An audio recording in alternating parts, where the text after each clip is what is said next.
À Versailles, dans son hôtel des Menus Plaisirs, Louis XV a fait installer un cabinet de physique, à côté des salles consacrées au sport, à la musique ou au théâtre. Au siècle des Lumières, la science fait partie de la culture, ce peut être un loisir.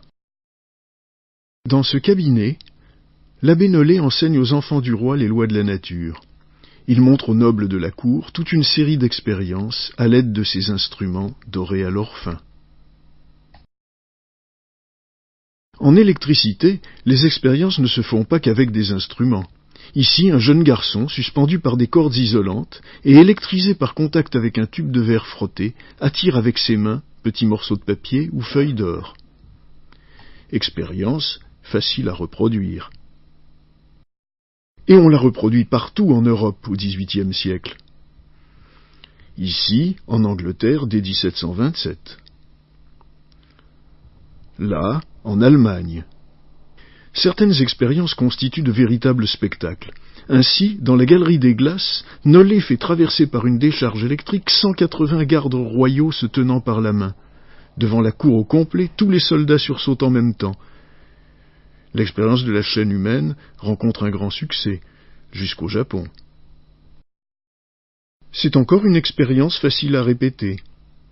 L'expérimentateur charge une bouteille de LED, c'est-à-dire le premier condensateur, en approchant sa tige centrale d'une machine électrique. S'il touche ensuite cette tige, l'électricité passe d'une main à l'autre à travers son corps. Tout comme pour les participants intrépides à cette modeste chaîne. Lorsque Benjamin Franklin, diplomate autant que savant, vient demander à Louis XVI le soutien de la France, il montre ses propres expériences électriques devant la cour. Expérience du portrait magique, obtenu à l'aide d'une décharge électrique, ou expérience du manège qui tourne tout seul. Le spectacle des expériences de physique n'est pas réservé aux cours royales.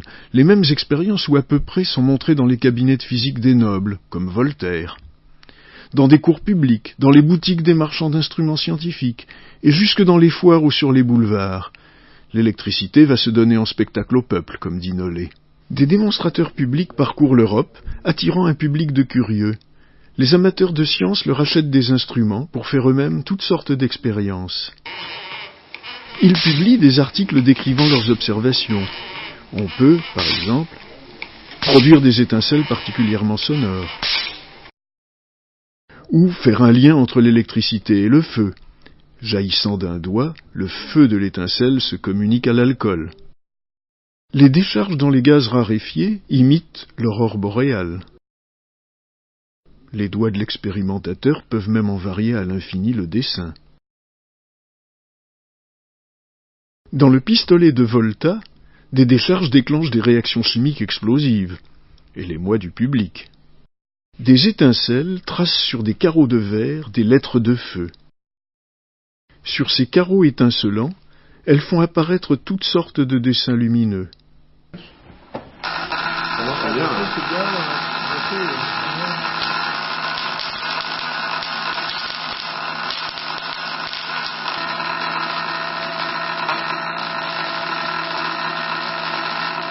Avec les tubes étincelants, on obtient des spirales de lumière.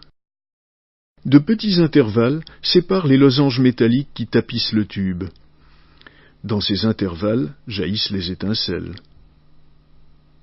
Les étincelles peuvent ainsi déclarer amour ou fidélité au roi et à la patrie. Le vent électrique, produit par une pointe électrisée, peut souffler une bougie. Il peut aussi mettre en mouvement un tourniquet.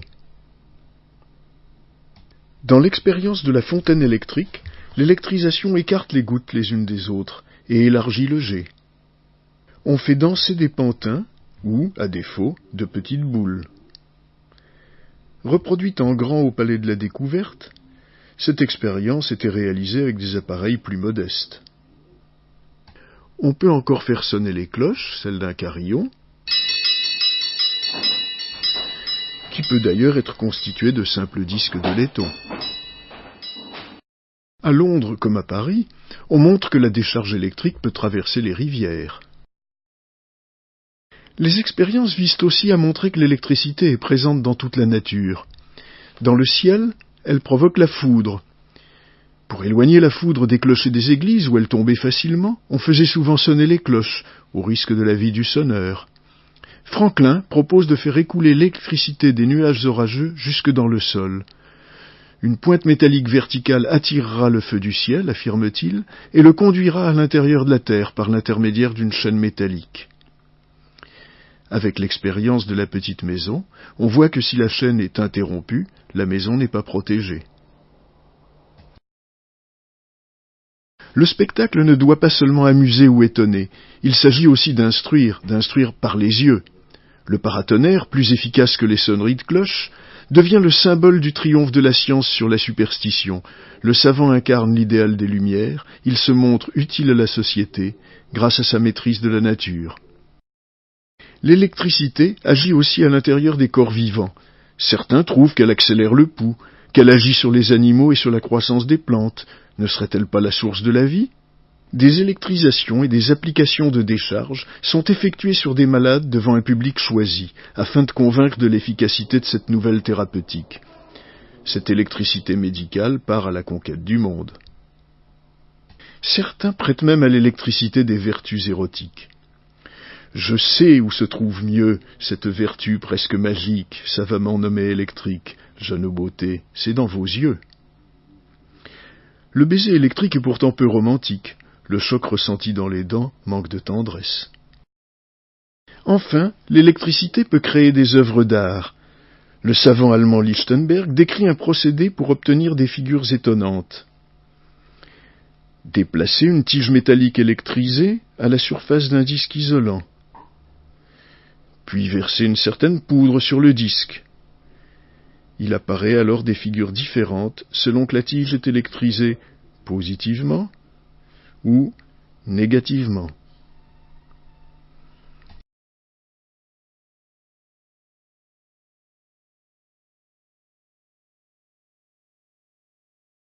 À la veille de la Révolution, des savants démonstrateurs entrepreneurs de spectacles, tels Robertson, associent les ressources de l'électricité, de l'optique et de la mécanique pour monter des spectacles qui instruisent, étonnent et au-delà.